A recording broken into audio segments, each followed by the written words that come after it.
Giant garden feeds a whole city। Rajendra Pandey agriculture department से इतने में ही रिटायर्ड होकर लड़के के पास अपने पत्नी लक्ष्मी के साथ रह रहा था। लड़का विश्वेश्वर एक प्राइवेट कंपनी में काम कर रहा था। बहू अनीता डिग्री पास हो गई थी, पर शादी होने के बाद सास ससुर को इस उम्र में जरूरत रहेगी बोलकर नौकरी के लिए कोशिश न करते हुए खाली ही रहकर किसी को कोई तकलीफ नहीं होना ऐसे देख रही थी। एक दिन विश्वेश्वर ऑफिस से आकर डर लग रहा था। क्यों, क्या हुआ जी? तबीयत ठीक नहीं है क्या? ऐसा कहती है अनीता। तो विश्वेश्वर, तबीयत ठीक है पर मनी ठीक नहीं है, मेरी नौकरी चली गई है, मैं जो कंपनी में नौकरी कर रहा था वो कंपनी बंद हो गई करके बताता है। अनीता एक क्षण के लिए शॉक होकर तुरंत अपने आप को संभाल कर, तुमको जितना एक्सपीरियंस है ना उसमें दूसरी कंपनी में नौकरी पक्का मिलेगी, ऐसा कहती है। तो विश्वेश्वर, मेरे जितना अनुभव वाले बहुत से लोग हैं, वैसे भी एक बार नौकरी गई तो फिर से दूसरी नौकरी मिलना बोले तो महीने लग सकते हैं, साल भी लग सकते हैं करके कहता है विचार करते हुए। तो वो सुन रहे राजेंद्र, तू उतना विचार मत कर रहे, मेरे पेंशन आ रही है ना, उससे घर चलेगा, तू निराश मत हो करके कहता है। तो विश्वेश्वर, आज के महंगाई के जमाने में वो बस नहीं होगा पिताजी, फिर भी अभी तक मैं 3 नौकरियां बदल चुका हूँ, अब और कोई नौकरी नहीं कर सकता करके कहता है। तो राजेंद्र, मैं एक रास्ता बताता हूँ, सुनता क्या करके कहता है। तो बताओ पिताजी, ऐसा कहता है विश्वेश्वर। राजेंद्र, अपने घर के बगीचे को लगकर 1000 गज जमीन बेचने वाले हैं और अपने गांव में वो कवलियों का खाली घर पड़ा है ना, उसको बेचकर वो जगह खरीदेंगे अपन लोग, और अपन रह रहे गांव के वो आखिरी के कॉलोनी में है, इसलिए वहाँ पर जमीन का भाव बहुत ज्यादा नहीं रहता करके कहता है। महालक्ष्मी, जगह खरीद कर क्या करेंगे अपन, और आपका क्या उद्देश्य है करके पूछती है। तो राजेंद्र, अरे सब्जी भाजी उगाएंगे, अपन लोग जितना ज्यादा मेहनत करेंगे उतना ज्यादा प्रॉफिट होगा, ऐसा कहता है।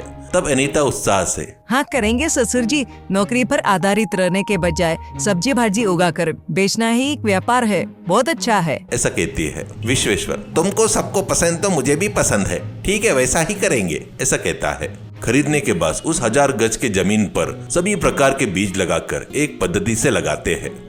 पौधे बढ़ रहे थे तो विश्वेश्वर और अनीता बड़े अच्छे से उन पौधों की देखभाल करके पौधे बढ़ा रहे थे। राजेंद्र भी खाली नहीं बैठा था, बाड़े में पारे बांधते हुए पौधों को जोड़ते हुए विश्वेश्वर से, ये देख, इन पौधों को अमोनियम सल्फेट देना होगा, उसको यूरिया नाइट्रेट डालना होगा और उस सफाद को मोनो अमोनिया फास्फेट डालना है, ऐसा कहते हुए वो खाद मंगवा कर डालते हुए पूरा परिवार उन पौधों को बढ़ने के काम में लगे थे और वो बढ़िया बढ़ रहे थे। और 3 महीने में ही छोटे छोटे कवले सब्जी हाथ में आकर मार्केट में भेजने की स्थिति आ गई थी। उनके घर को लगकर शहर में रह रहे धनराज बोलकर एक धनवान बड़ा भवन बंधवा कर नई नई शादी हुई उसकी लड़की को, जवाई को वो भवन लिख कर देता है। वो दोनों दंपत्ति इसी बीच ही उस भवन में आए थे लड़की का संसार देखने के लिए, कुछ समय वहाँ रहने के लिए। उस धनवान की पत्नी दुर्गाबाई वहाँ पर आती है। आए तब से ये ऐसा रहना चाहिए, वो वैसा रहना चाहिए कहते हुए बड़प्पन चला रही थी।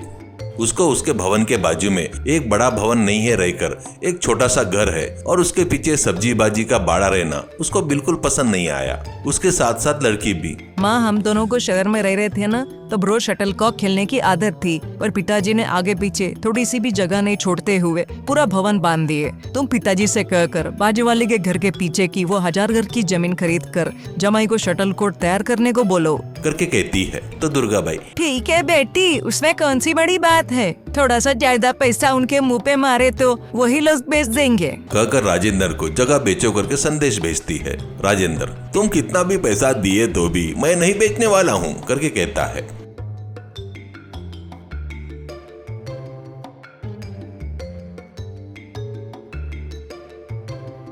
तब तक बाड़े में की सब्जियां मार्केट में जाते हुए अच्छा खासा फायदा हो रहा था। मार्केट में बेचना ही नहीं, सब्जी बाजी तोड़ते थे, तभी उसमें से थोड़ा सा उस कॉलोनी में रहने वाले सभी को आधे से कम रेट में दे रहे थे। इससे ताजा सब्जी सस्ते में मिलने से सभी लोग उस परिवार के पास आकर खरीद कर जा रहे थे। राजेंद्र का परिवार ये जगह नहीं बेचता बोलने पर दुर्गाबाई अपने पति को उन पर बढ़ा चढ़ाकर गलत सलत बताती है। तो तुरंत धनवान 4 गुंडों को बुलडोजर को उस बाड़े को तहस नहस करने के लिए भेजता है। बुलडोजर आराम से बाड़े में आकर पौधों को तहस नहस कर रहा था। तो उस कॉलोनी के सभी औरत और मर्द लाठी लेकर उन गुंडों की जमकर धुलाई करते हैं। बाद में भवन में जाकर दुर्गाबाई और उसकी लड़की को और जमाई को मारने जा रहे थे तो वो लोग हाथ जोड़कर हम यहाँ नहीं रहेंगे, शहर चले जाएंगे कहकर छोड़कर भाग गए। उस कॉलोनी में सबके सहकार्य से उस हरे भरे बाड़े को कुछ भी नहीं होता है और सभी लोग उन उगे हुए सब्जी बाजी को, ताजा सब्जी बाजी को खाते हुए खुशी से रह रहे थे।